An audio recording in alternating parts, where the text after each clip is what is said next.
नमस्कार दोस्तों। कल की एक दुर्घटना दिल्ली की सामने आई है जिसमें केंद्र सरकार के वित्त विभाग के अंदर एक सीनियर अफसर मोटरसाइकिल पर अपनी पत्नी के साथ गुरुद्वारे से वापस घर लौट रहे थे। दिल्ली कैंट के आसपास का मामला है और एक BMW कार ने, जो बताई जा रही है कि तेज रफ्तार पे थी, उसने उस मोटरसाइकिल को टक्कर मार दी। 1:30 बजे का समय था। बड़े दुख की बात है कि बहुत सारे लोग उस एक्सीडेंट को देखने तो रुके मगर वीडियो बनाते रहे। किसी ने ये कोशिश नहीं की कि वो घायल पति पत्नी को अस्पताल तक ले जा सके। खैर, वहां पे एक पिकअप वैन वाला कोई मुस्लिम युवक था।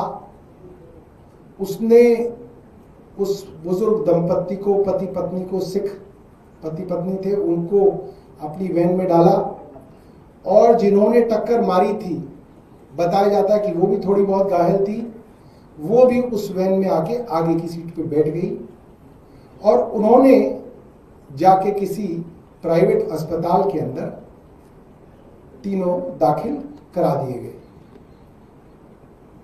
इसमें कई गंभीर सवाल खड़े हो रहे हैं क्योंकि वो बुजुर्ग जो थे वो अस्पताल पहुंचने के बाद गुजर गए और जो उनकी पत्नी है वो भी काफी घायल बताई जाती हैं। उनके बेटे ने प्रेस से बात करते हुए कुछ गंभीर सवाल उठाए हैं। पहला सवाल तो उसका ये है कि 22 किलोमीटर दूर अस्पताल में क्यों दाखिल कराया गया।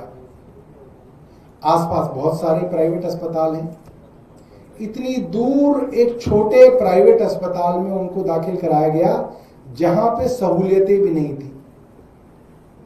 बताया जा रहा है कि मॉडल टाउन के पास नॉर्थ दिल्ली में उनको ले जाया गया। एम्बुलेंस क्यों नहीं सरकार की वहां पे पहुंची? क्योंकि सरकार रिकॉर्ड गायब करने के लिए जो है बहुत मानी जाती है। भारतीय जनता पार्टी की सरकार रिकॉर्ड गायब करने में इनका कीर्तिमान है। तो मुझे लगता है कि एम्बुलेंस के रिकॉर्ड भी गायब करने में लगे हुए होंगे। कोई भी आदमी वीडियो भी बना रहा होगा तो मेरा मानना है कि उसने पुलिस और एम्बुलेंस को फोन किया होगा। ये तो हो सकता है कि वो ले ना जाए खुद, मगर वो पुलिस और एम्बुलेंस को फोन कर देगा। क्यों वहां पे? क्योंकि कोई वो बहुत दूर दराज का इलाका नहीं है। दिल्ली कैंट धौला कुआं काफी प्राइम लोकेशन है। क्यों उनकी मदद के लिए वहां पे पुलिस की PCR नहीं पहुंची? ये बड़ा सवाल है दिल्ली की और केंद्र की सरकार से। क्यों उनके इलाज के लिए वहां पे कैट्स एम्बुलेंस नहीं पहुंची? ये सवाल है दिल्ली की सरकार से। और क्यों इस मामले को अब तक दबाया गया? जाहिर सी बात है, BMW चलाने वाली महिला और उसका परिवार एक बड़ा परिवार था, पैसे वाला परिवार था।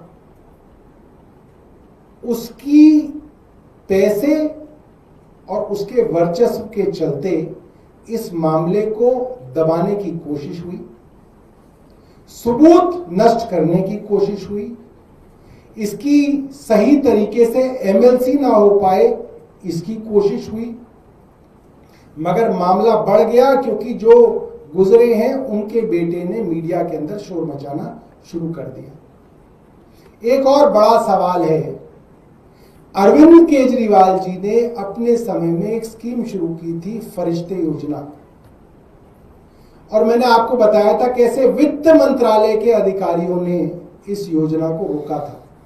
फाइनेंस डिपार्टमेंट, वो दिल्ली सरकार का फाइनेंस डिपार्टमेंट था। ये जो अफसर जिनकी मृत्यु हो गई, ये केंद्र सरकार के फाइनेंस डिपार्टमेंट के बड़े अफसर हैं। और आप ही लोगों के बीच मैंने कहा था कि जो सड़क पे दुर्घटना में मरने वाला आदमी होता है उसके ऊपर नाम नहीं लिखा होता कि ये बीजेपी का आदमी है या कांग्रेस का आदमी है। ये पत्रकार भी हो सकता है, ये किसी बड़े अफसर के बच्चे भी हो सकते हैं। मैंने ये कहा था इसी प्रेस वार्ता में, आज से कुछ महीने पहले यहीं पे कहा था, मरने वाले के ऊपर और घायल वाले के ऊपर कोई टैग नहीं लगा होता। उस स्कीम के अंदर कोई भी दुर्घटना दिल्ली में होती है तो स्कीम ये थी कि आप उसको तुरंत नजदीक से नजदीक किसी भी बड़े से बड़े प्राइवेट अस्पताल में ले जाके दाखिल कर दीजिए। उसके इलाज का सारा खर्च दिल्ली सरकार देती थी। और जैसे ही भारतीय जनता पार्टी की सरकार दिल्ली में बनी, इन्होंने इस साल के बजट में 2025-26 के बजट में इस स्कीम के लिए कोई पैसा एलोकेट नहीं किया और इस स्कीम को बंद कर दिया। आज दिल्ली के अंदर ये मैसेज है कि अगर सड़क पे कोई घायल है तो भाई इसको कौन ले जाएगा, कौन इसका खर्चा देगा। जिस प्राइवेट अस्पताल में आप इसको ले जाओगे, प्राइवेट अस्पताल वाला कहेगा 1 लाख रुपए जमा कराओ, इसका पता बताओ, वरना वो लेगा ही नहीं। वो इलाज शुरू ही नहीं करेगा प्राइवेट अस्पताल वाला जब तक उसको कोई पैसे ना दे या क्रेडिट कार्ड ना जमा कराए। ये अरविंद केजरीवाल के जमाने में होता था कि आप मरीज को किसी भी प्राइवेट अस्पताल में जमा करा दो, इलाज का सारा पैसा दिल्ली सरकार देती थी, इसलिए प्राइवेट अस्पताल उनका इलाज करते थे। 50-50 लाख रुपए तक के भी इलाज घायलों के करवाए गए।